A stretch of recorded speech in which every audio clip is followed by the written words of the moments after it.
Indrajit study point में आप सभी का स्वागत है। हम पढ़ रहे हैं एनसीईआरटी क्लास 12 अध्याय 4 विचारक विश्वास और इमारतें भाग 3। तो इसमें हम बुद्ध और ज्ञान की खोज से हम यहाँ पर पढ़ना शुरुआत करते हैं। चलिए बिना समय गंवाए शुरुआत करते हैं इसको। तो बुद्ध उस युग के सबसे प्रभावशाली, उस जमाने के जब बुद्ध हुआ करते थे तो सबसे प्रभावशाली शिक्षकों में से एक थे। सैकड़ों वर्षों के दौरान उनके संदेश पूरे उपमहाद्वीप में और उसके बाद मध्य एशिया होते हुए चीन, कोरिया और जापान, श्रीलंका से समुद्र व्यापार कर म्यांमार तक चले गए। म्यांमार, थाईलैंड और इंडोनेशिया तक फैल गया था। इतना ज्यादा उनका शिक्षा था कि उनका शिक्षा चारों तरफ फैल गया। हम बुद्ध के शिक्षाओं के बारे में कैसे जानते हैं? चलिए जानते हैं। इनकी पुनर्रचना का आधार था कि बौद्ध ग्रंथ का बहुत परिश्रम से संपादन किया गया, उसका अनुवाद हुआ और विश्लेषण किया जाना था। ठीक है। इतिहासकारों ने उनके जीवन के बारे में चरित्र लेखन से जानकारी इकट्ठा की। उनके बारे में कुछ लिखा गया था, उससे जानकारी मिला इन लोगों को। और इनमें से कई ग्रंथ बुद्ध के जीवन काल से लगभग 100 वर्षों के बाद लिखे गए थे और इनमें इस महान धर्म उपदेश की याद को बनाए रखने की कोशिश की गई है। और इन परंपराओं के अनुसार देखा जाए तो सिद्धार्थ, बचपन का नाम उनका क्या नाम था? सिद्धार्थ था। ठीक है। तो उनके अनुसार सिद्धार्थ बुद्ध के बचपन का नाम था। कास्य कबीले के सरदार के बेटे थे और कास्य कबीले के राजा जो थे ना, सरदार, उनके ये बेटे थे। जीवन के कठोर यथार्थों से दूर उन्हें महल की चार दीवारी के अंदर सब सुखों के बीच उनको रखा गया था और चारों तरफ से सुरक्षा था उनके लिए। एक दिन उन्होंने, उसके पहले बता दूं, यहाँ पर उनके चरित्र के बारे में कुछ बताया गया है शायद, चलिए बताते हैं। संत चरित्र किसी संत या धार्मिक नेता की जीवनी है। इसमें संत चरित्र संत की उपलब्धियों का गुणगान करते हैं जो तथ्यात्मक रूप से पूरी तरीके से सही नहीं होती है। ये इसलिए महत्वपूर्ण है कि ये हमें उन परंपरा के अनुयायियों के विश्वासों के बारे में बताते हैं। अब देखते हैं, जब वो चार दीवारियों के बीच बड़ा हुए थे और उन्हीं के बीच में रखा गया था, महल के बीच में, महल से बाहर नहीं निकाला गया था, उनको कहीं भेजा नहीं गया था। तो एक दिन उन्होंने अपने रथकार, जो उनका रथ चलाता था, तो रथकार को उन्हें शहर घुमाने के लिए मना लिया और मानते ही वह बाहरी दुनिया की उनकी पहली यात्रा काफी पीड़ादायी रही थी। तो पहली यात्रा में ही एक वृद्ध व्यक्ति को, एक बीमार को और एक लाश को देखकर उन्हें गहरा सदमा लगा। तो ये पहली यात्रा नहीं थी, ये तीनों यात्रा 3 दिन में देखने को मिला था उनको और वहां से फिर वापस लौट के वो आ गए थे। तो ये जब तीनों यात्रा किए तो उनको बहुत ज्यादा गहरा सदमा पहुंचा। उसी क्षण उन्होंने यह अनुभूति हुई, उन्हें यह महसूस हुआ कि मनुष्य के शरीर का साक्ष्य और अंत, उसका साक्ष्य मतलब जो है और अंत निश्चित है। शरीर का होना और शरीर का खत्म होना भी निश्चित है। उन्होंने एक गृह त्याग किए, उन्होंने पहल का काम किया, गृह त्याग किया और सन्यासी को भी देखा जो गृह त्याग कर वो कहीं जा रहा था, चाहे खुश था। तो गृह त्याग किए हुए सन्यासी को उसने देखा और उसे मानो बुढ़ापे, बीमारी और मृत्यु से कोई परेशानी नहीं थी। तो बुद्ध को लगा कि हम भी गृह त्याग कर सकते हैं और उसने शांति प्राप्त कर ली थी। सिद्धार्थ ने निश्चय किया कि वे भी संन्यास का रास्ता अपनाएंगे और कुछ समय बाद महल त्याग कर वह अपने सत्य की खोज के लिए निकल गए। सिद्धार्थ ने साधना के कई मार्गों का अन्वेषण किया, कई मार्ग पर चले और इनमें एक था शरीर को अधिक से अधिक कष्ट देना, जिसके चलते वे मरते मरते बचे थे, लेकिन यह भी उनके लिए काम नहीं आया। इन अतिवादी तरीकों को त्याग कर उन्होंने कई दिनों तक ध्यान करते हुए अंततः ज्ञान प्राप्त कर लिया और इसके बाद से उन्हें बुद्ध अथवा ज्ञानी व्यक्ति के नाम से जाना गया था। और बाकी जीवन उन्होंने धर्म या समस्यक जीवन यापन, पूरा उनका जीवन जितना भी बचा था, जीवन यापन की शिक्षा दी। पूरा जिंदगी वह जीवन बिताने के लिए शिक्षा देते फिरते थे इधर से उधर, क्योंकि सामयिक जीवन व्यापन, समय के अनुसार अपने जीवन को बिताने की शिक्षा दिया करते थे। अमरावती गंटूर जिला आंध्र प्रदेश में लगभग 200 ईस्वी की एक मूर्तियां जिसमें बुद्ध को महल से जाते हुए दिखाया गया है। इसको तो देखकर मैं नहीं समझ पाया हूँ, आप समझ पाए हो तो बता देना जी, क्योंकि मुझे तो ये समझ में आया नहीं कि इस रथ से भाग का आना है महल छोड़कर। अगला हमारा है बुद्ध की शिक्षाएं। बुद्ध की शिक्षाएं, चलिए जानते हैं इसको भी।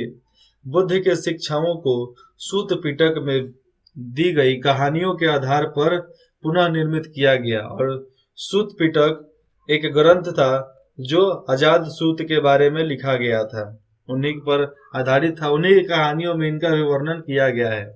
हालांकि कुछ कहानियों में उनकी अलौकिक शक्तियों का वर्णन भी किया गया है।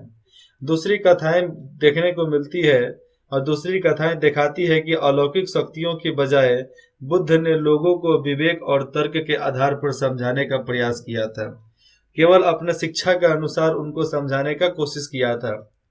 उदाहरण के लिए यहाँ पर देखा जाए तो जब एक मरे हुए बच्चे की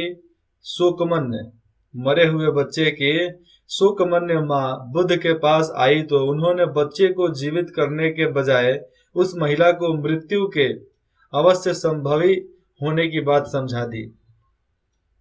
मतलब जब माँ एक बच्चे को लेकर आई, मरे हुए बच्चे को, और शोक में डूबी हुई थी, तो ये नहीं कि बच्चा को जिंदा कर देवे, उन्होंने माँ को ही मृत्यु के अवश्य संभवी, मृत्यु अवश्य होता है, इसको उनको समझाना चालू कर दिया और समझा दिया। ये कथाएं आम जनता की भाषा में रची गई थी जिन्हें उन्हें आसानी से समझा जा सकता था और आम भाषा में थी, आसानी से समझ सकते थे। बुद्ध दर्शन के अनुसार देखा जाए तो विश्व अनित्य है। विश्व क्या है? अनित्य है और लगातार बदलता रहता है। यह आत्मवहीन मतलब आत्मा, यह आत्मा है। विश्व क्या है? आत्मा है। लेकिन ये नहीं बताया जा रहा है, यहाँ बताया जा रहा है बौद्ध दर्शन के अनुसार, बौद्ध का दर्शन करने के बाद विश्व नित्य है, मतलब विश्व का दर्शन कर लिए और लगातार बदल रहा है। ऐसे में यह आत्मवहीन आत्मा है, क्योंकि यहाँ कुछ भी अस्थाई या शाश्वत नहीं है। यहाँ पर कुछ भी अस्थाई या शाश्वत नहीं है जो हमेशा टिकेगा, खत्म होना है। आज आप यहाँ पर खड़े हो, कल कोई और खड़ा होगा, इसलिए काहे को टेंशन लेना, काहे को घबराना, छोड़ दो सब मोह माया, क्योंकि अपना कुछ नहीं है। इस क्षणभंगु दुनिया में क्षण भर के लिए हम इस दुनिया में आते हैं। जो दुख मनुष्य के जीवन का अंतर्निहित तत्व है, घोर तपस्या और विषय आसक्ति के बीच, इस जमाने में घोर तपस्या और विषय शक्ति के बीच मध्य मार्ग है, अपनाकर मनुष्य दुनिया के दुखों से मुक्ति पा सकता है।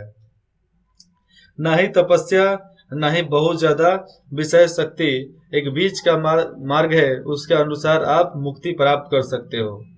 बौद्ध धर्म की परंपराएं आरंभिक, यहाँ पर है बौद्ध धर्म के आरंभिक परंपराओं में भगवान का होना या न होना प्रासंगिक है। मतलब ये तय नहीं है कि भगवान होते थे कि नहीं होते थे, लेकिन बुद्ध का जब जन्म हुआ था उसका आधार तो बहुत उल्टा सीधा है, क्योंकि ऊपर से हाथी आया, गर्भ में समा गया, इसे बताया गया है कुछ।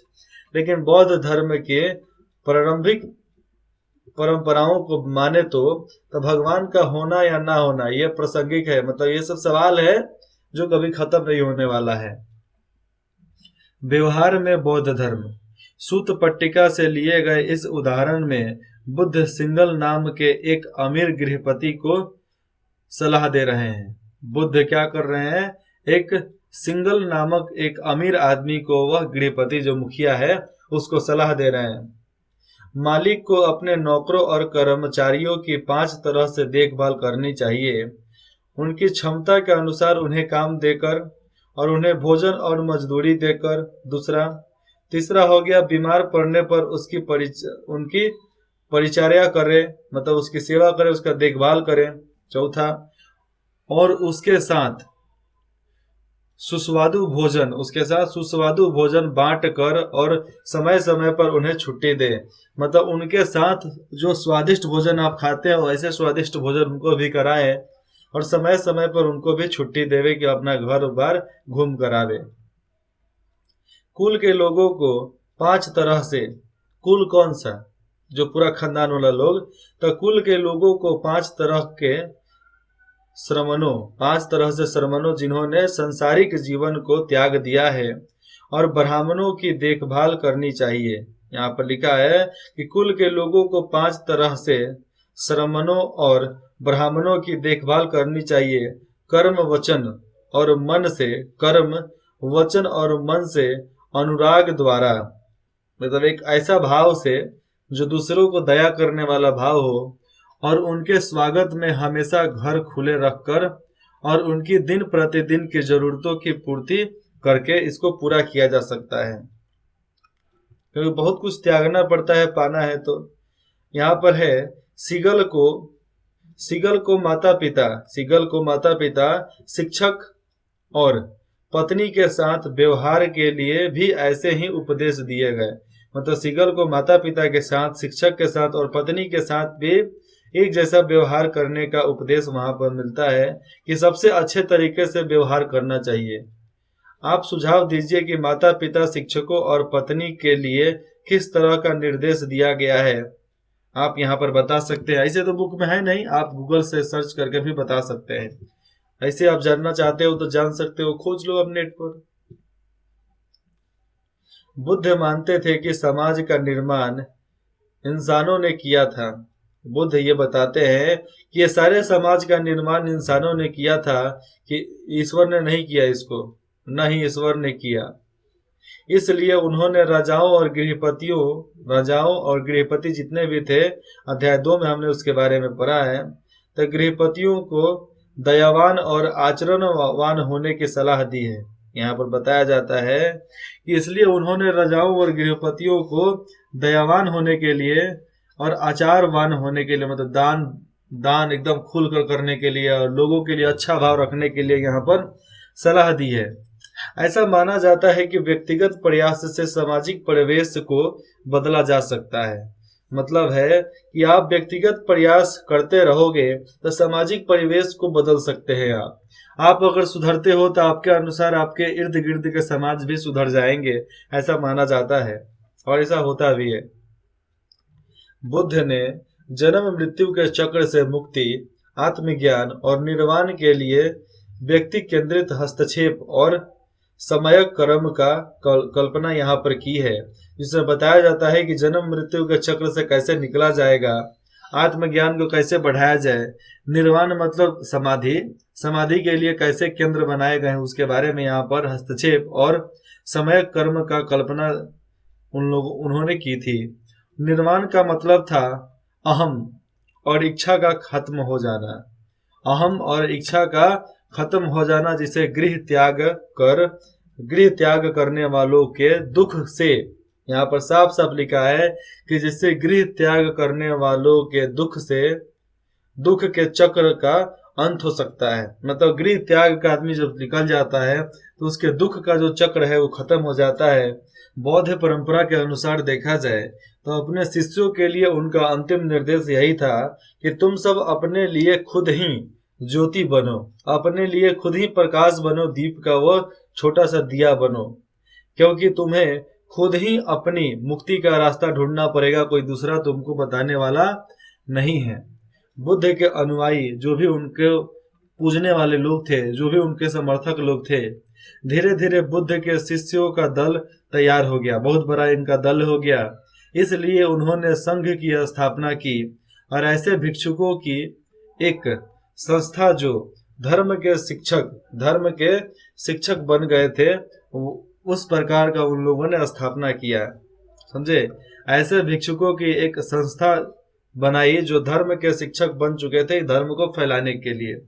ये श्रमण एक सादा जीवन बिताते थे, हमेशा एक सादा जीवन बिताते थे और उनके पास जीवन यापन के लिए आवश्यक चीजों के अलावा कुछ नहीं होता था, और जो होता था बाकी दान कर देते थे। जैसे कि दिन में एक बार उपासकों से भोजन दान पाने के लिए वे एक कटोरा खाते थे, बस उसी से काम चल जाता था। और चूंकि वह दान पर निर्भर थे, हमेशा दान उनको मिलता था, उसी खाते थे, दान पर निर्भर थे, इसीलिए उन्हें भिक्षु कहा जाता था। भिक्षु भिक्षु मतलब भीख मांगने वाला। शुरू में देखा जाए तो सिर्फ पुरुष ही संघ में सम्मिलित हो सकते थे। बाद में महिलाओं को भी अनुमति मिली। बौद्ध ग्रंथों के अनुसार देखे तो बुद्ध के प्रिय शिष्य आनंद ने बुद्ध को समझकर महिलाओं के संघ में आने की अनुमति प्राप्त कर ली और सबको अनुमति प्राप्त की कि भैया अब आप भी लोग, माताओं बहनों, आप भी अब यहाँ पर अनुयायी बन सकते हैं, और माताओं के लिए द्वार खुल गया। बुद्ध की जो उपमाता थी महाप्रजापति गोमती, उन्होंने भी संघ में आने वाली, जो ये महाप्रजापति गोमती थी उपमाता उनके, ये संघ में आने वाली पहली भिक्षुणी थी उस समय। कई स्त्रियां जो संघ में आई वे धर्म की उपदेशिकाएं बन गई थी, क्योंकि उनका इतिहास आज भी लिखा जाता था। उनका मतलब बढ़ा चढ़ा कर बोला जाता था कि ये लोग ने यहाँ पर सन्यास त्याग, मतलब पूरा घर बार त्याग कर सन्यास लेकर इन लोगों ने यहाँ पर आए। आगे चलकर वे थेरी बनी। थेरी क्या होता है? थेरी बनी जिसका मतलब होता है ऐसी महिलाएं जिन्होंने निर्वाण प्राप्त किया, समाधि लेकर अपने प्राणों को त्याग दिया। बुद्ध के अनुयायी कई सामाजिक वर्गों से आए थे, अलग अलग सामाजिक वर्गों से आए थे। इनमें राजा, धनवान, गृहपति और सामान्य जन कर्मकार, जिसमें दास, शिल्पी सभी शामिल थे। ये लोग भी उनके साथ मिल गए। एक बार संघ में आ जाने पर सभी को बराबर माना जाता था, क्योंकि भिक्षु और भिक्षुणी बनने पर उन्हें अपनी पुरानी पहचान को त्याग देना पड़ता था।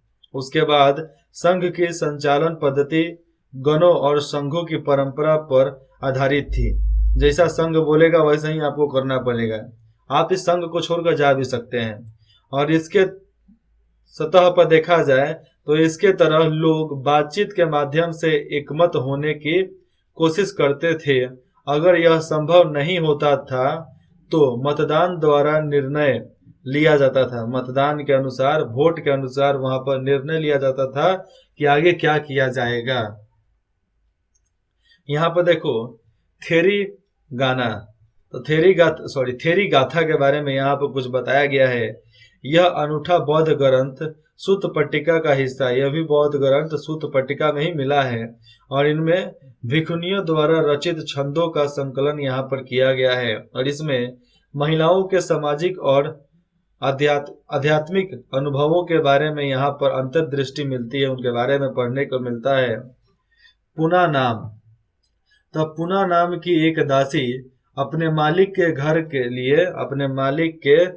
के लिए प्रतिदिन सुबह नदी का पानी लाने जाती थी, और वहां वह हर दिन एक ब्राह्मण को स्नान कर्म करते हुए देख लेती थी और देखती थी। एक दिन उसने ब्राह्मण से बात की कि निम्नलिखित पद की रचना पुना ने की थी, जिनमें ब्राह्मण से उसकी बातचीत के बारे में यहाँ पर बताया गया है। इसके बारे में देखो, आप सुनो। मैं जल ले जाने वाली हूँ, कितनी भी ठंड हो मुझे पानी में उतरना ही पड़ता है। सजा के डर से या ऊंचे घरानों की स्त्रियों के कटु वाक्य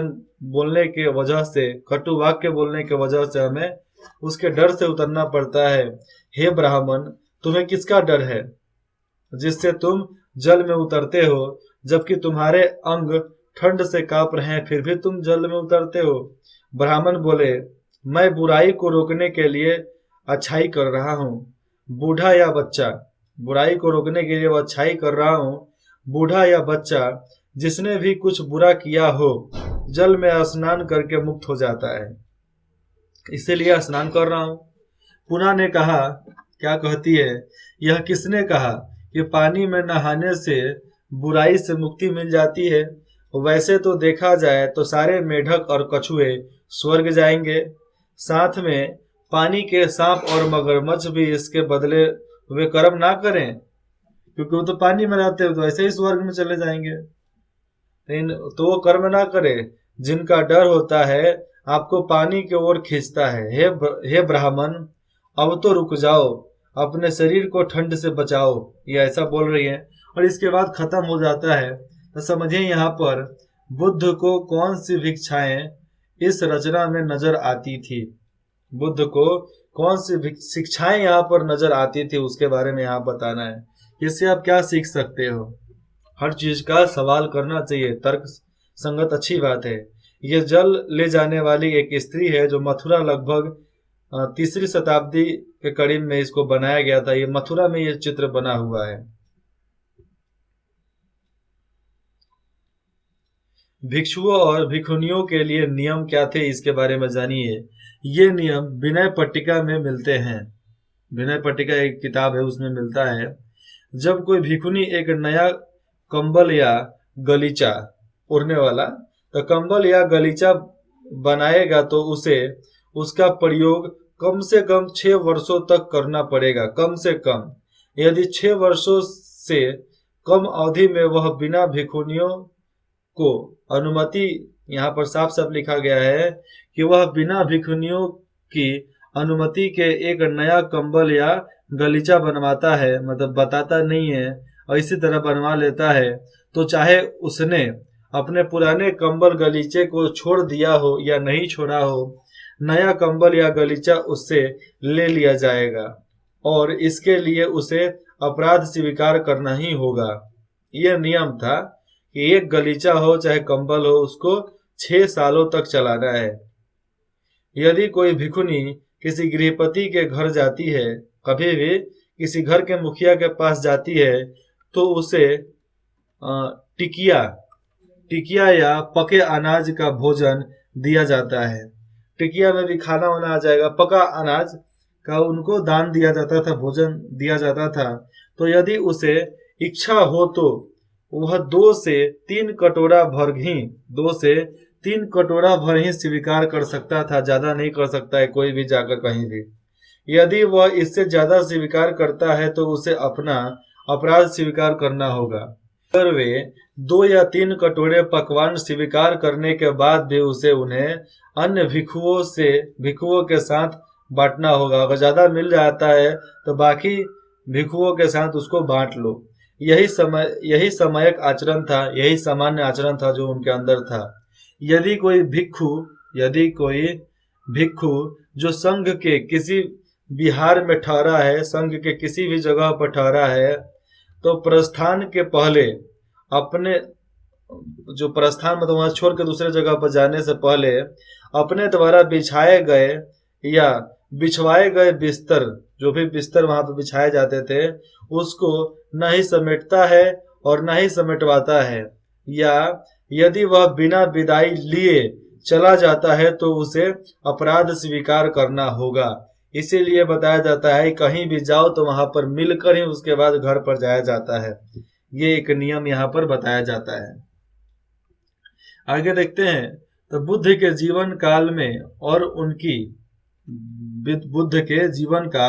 उनकी मृत्यु के बाद भी बौद्ध धर्म तेजी से फैला, क्योंकि इसका कारण यह था कि लोग समकालीन धार्मिक प्रथाओं से असंतुष्ट थे, उब गए थे। अब सनातन धर्म से लोग उबना चालू हो गए थे और उस युग में तेजी से हो रहे सामाजिक बदलावों ने उन्हें उलझने में बाधाएं रख दी थी कि बहुत ज्यादा बाकी धर्म में उलझन थी। यहाँ पर साफ है कि जब समाज बदल रहा था, सामाजिक बदलावों ने उन्हें उलझनों में बांध रखा था। लेकिन जब ये बौद्ध धर्म आए तो इनके बातों के वजह से, इनके व्यवहारों के वजह से पूरा चीज उनका उलझन खत्म हो गया। बौद्ध शिक्षाओं में जो भी बौद्ध शिक्षक वहां पर आए थे, तो बौद्ध शिक्षाओं में जन्म के आधार पर श्रेष्ठता की बजाय जिस तरह अच्छे आचरण और मूल्य को महत्व दिया गया, उसमें महिलाएं और पुरुष इस धर्म की तरफ आकर्षित हुए। आपके धर्म के आधार पर आपके जन्म के आधार पर आपका धर्म नहीं होगा। आपके व्यवहार, आपके आचरण, आपके मूल तत्व के अनुसार ही आपका धर्म बताया जाएगा कि आप कैसे हैं। खुद से छोटे और कमजोर लोगों के तरफ मित्रता, खुद से छोटे और कमजोर लोगों के तरफ मित्रता और करुणा के भाव को महत्व देने के आदर्श काफी लोगों को भाए, इसीलिए बौद्ध धर्म को लोगों ने स्वीकार कर लिया, क्योंकि इसमें उन लोगों की संतुष्टि प्राप्त होती थी। इसलिए उन लोगों ने इसको बहुत बढ़ा चढ़ाकर खूब आशीर्वाद देकर इनको आगे बढ़ा दिया कि चलो भैया आप है तो ठीक है, क्या दिक्कत है। यहाँ पर आप देखो सौदाह के बारे में यहाँ पर बताया गया है। सौदाह के बाद शरीर के कुछ अवशेष टीलों पर सुरक्षित रख दिए जाते थे और अंतिम संस्कार से जुड़े ये टीले चैत्य के रूप में जाने जाते थे। चैत्य एकदम चौथरा के रूप में वो लोग जाने जाते थे। अगले भाग में हम पढ़ेंगे स्तूप। इसको मैं यहाँ पर बता दूं क्या? चलिए बताते हैं। ये हमने देखा कि बौद्ध आदर्श और व्यवहार ब्राह्मण, जैन तथा कई अन्य परंपराओं के साथ संवाद और तर्क वितर्क की प्रक्रियाओं से उभरे थे और उनमें से कई परंपराओं के विचार और आचार ग्रंथ में नहीं लिखे गए हैं। और इस तरह के मेल जोल को हम पवित्र स्थलों से उभरने की प्रक्रिया को देखकर भी समझ सकते हैं, क्योंकि अनेकों प्रकार के पवित्र स्थलों के उभरने, अनेक प्रकार के पवित्र स्थल यहाँ पर चालू होते हैं, खुल रहे हैं, नया नया बन रहा है। इंग्लिश में बोलूँ तो आजकल टूरिस्ट प्लेस नया नया बनाए जा रहे हैं। तो ऐसे प्रक्रियाओं को देखकर समझ में आता है कि कुछ नया नया हो रहा है। बहुत प्राचीन काल से ही लोग कुछ जगहों को पवित्र मानते थे। अक्सर जहाँ पर खास वनस्पति होती थी वहाँ पर लोग ज्यादा आकर्षित हो जाते थे, उधर ही लोग ज्यादा जाते थे। अनूठी चट्टानें हुआ करती थी या विस्मयकारी प्राकृतिक सौंदर्य था, वहाँ पवित्र स्थल बन जाते थे। ऐसे कुछ स्थलों पर एक छोटी सी वेदी भी बनी रहती थी हमेशा, जिन्हें कभी कभी चैत्य कहा जाता था। बौद्ध साहित्य में कई चैत्यों की चर्चा की गई है और इसमें बुद्ध के जीवन से जुड़ी जगहों का भी वर्णन यहाँ पर मिलता है। जहाँ वे जन्मे थे, लुम्बिनी, जहाँ पर बुद्ध जन्मे थे उनका नाम था लुम्बिनी। जहाँ उन्होंने ज्ञान प्राप्त किया उसको बोध गया बोला जाता है। आज भी जो पटना के इलाके में है बोध गया। जहाँ उन्होंने प्रथम उपदेश दिया उसका नाम सारनाथ है और जहाँ उन्होंने निवान प्राप्त किया उसको कुशीनगर के नाम से जानते हैं। धीरे धीरे यह सारी जगहें पवित्र स्थल बन गई और हमें यह मालूम हुआ कि बुद्ध के समय से लगभग 200 वर्ष बाद अशोक ने लुम्बिनी की अपनी यात्रा की याद में एक स्तंभ वहां पर बनवाया। और आप लुम्बिनी में जाओगे तो एक अशोक स्तंभ वहां पर देखने को आपको मिलेगा, जैसा देश के अनेकों भाग में आपको मिला है। चलिए यहाँ से आपको मैं बता दूं, ये महत्वपूर्ण बौद्ध स्थल है। कहाँ कहाँ है आप इसे आप ध्यान में ला सकते हो। यहाँ पर लुम्बिनी, कुशीनगर, बराबर, बोध गया, ये सब बिहार के उत्तर प्रदेश के इलाके में आता है। और सरवस्ती, सारनाथ, भारहूत, सांची, महानंदी, गोदावरी ये नदी है, महानदी और गोदावरी ये नदी हो गया। अजंता, जूनागढ़ इसको बोला जाता था, कार्ले, नासिक, अमरावती, कृष्णा, यहाँ पर नागा अर्जुन कोंडा कृष्णा, ऊपर गंगा यमुना घाटी, सिंधु घाटी यहाँ पर बताया गया है। नर्मदा के नदियों के बीच में भी इनका कुछ न कुछ निकलता था और नदी का तंत्र छोटा सा नहीं होता था, बहुत बड़ा सा तंत्र होता था। इसीलिए हम अनेकों प्रकार से जानते थे कि धरती हमारी इस तरह है, उस तरह है, और कहाँ कहाँ पर हमारे ये स्तूप बनाए गए थे उसके बारे में भी हमको पूरी तरीके से जानकारी हमें प्राप्त हो जाती है। और बंगाल के खाड़ी में कुछ नहीं था, इधर तक ये अटका हुआ था, उसके नीचे नहीं गया। अगले भाग में हम पढ़ेंगे स्तूप क्यों बनवाए जाते थे, स्तूप बनवाने के पीछे कारण क्या थे। उसके पहले जान लो स्तूप क्यों बनवाए जाते थे। यहाँ पर दोनों वही बात आ रहा है कि स्तूप क्यों बनवाए जाते थे और स्तूप क्यों बनाए जाते थे, दोनों का मतलब एक, लेकिन इसमें कुछ अलग बताया जाएगा और इसमें आपको कुछ अलग बताया जाएगा। एक उदाहरण है तो क्या स्पष्टीकरण के रूप में बताया जा रहा है। ठीक है, आपको कुछ भी डाउट हो, दिक्कत हो, आप बेझिझक हमें कमेंट करके बता सकते हैं। आप कुछ सलाह देना चाहते हैं तो अभी आप दे सकते हैं, हमें आपके कमेंट का इंतजार रहेगा। इंद्रजीत स्टडी पॉइंट में जुड़ने के लिए आप सभी का बहुत बहुत धन्यवाद।